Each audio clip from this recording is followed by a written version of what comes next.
ভারত খুবই আগ্রহ সহকারে রহমানকে বারবার ইনভাইট করছেন। আজ দীনেশ ত্রিবেদী তিনি বলছেন যে ভারত প্রধানমন্ত্রী তারেক রহমানকে স্পেশালি অভিনন্দন জানাবেন এবং এটা পূর্বের তুলনায় অনেক বেশি। আর কিন্তু প্রশ্ন হচ্ছে যে ভারতের এত আগ্রহ কেন? আপনি কি মনে করেন? তাদের কূটনৈতিকরা বলছে যে এটা বাংলাদেশে গ্রহণ করা উচিত। তো আপনি আমাদের কূটনৈতিক হয়ে আপনি কি বলবেন?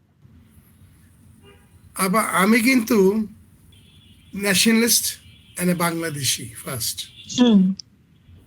এবং প্রেজেন্ট সরকারের বিএনপি সরকারের যে বাংলাদেশ ফার্স্ট পলিসি, এটাই ছিল প্রেসিডেন্ট জিয়াউর রহমানের আইডিওলজি।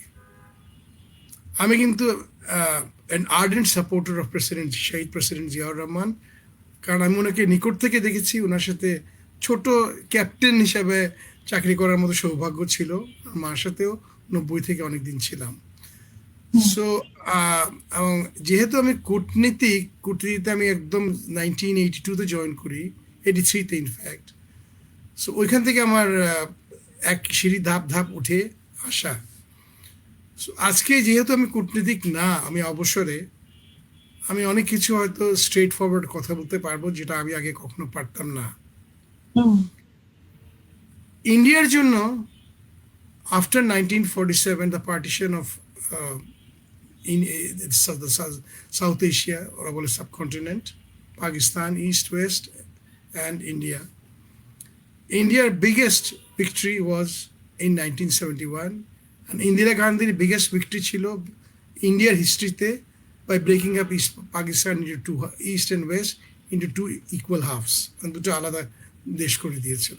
তার আগে তারা হায়দ্রাবাদকে নিয়েছে, কাশ্মীরকে নিয়েছে, ভুটানকে নিয়েছে, গোয়াকে নিয়েছে, সিকিমকে গ্র্যাব করেছে। বাট বাংলাদেশ একটা it's a different ball game all together.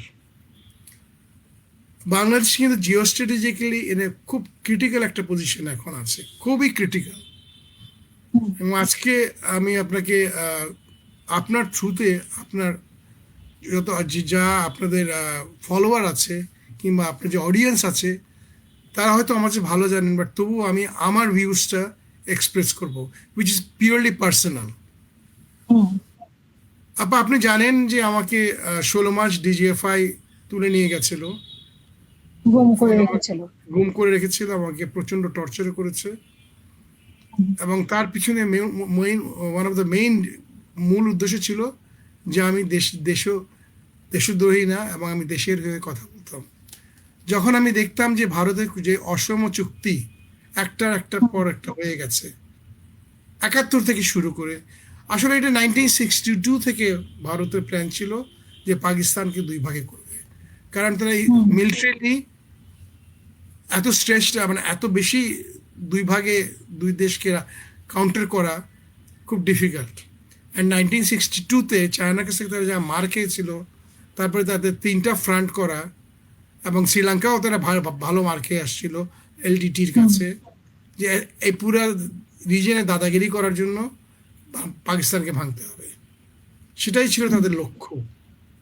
আপনি আমার জন্য তাদের লক্ষ্য মোটেও তাদের এত ডেমোক্রেসি, এত হিউম্যান রাইটস, এত প্রতিবেশী, এগুলো কোনো কিছুই তাদের ফ্যাক্টর ছিল না। আপনাকে আমি একটা কাগজ দিয়েছি আজকে পড়ার জন্য, আপনি পড়লেই বুঝতে পারবেন যে আমরা যে আরশোলাও না, পৃথিবীর ইয়েতে বাংলাদেশে একজন ব্যক্তি দাম বলতে গেলে নাই। আমাদের বডি ব্যাগসের ভ্যালিউ খুব কম।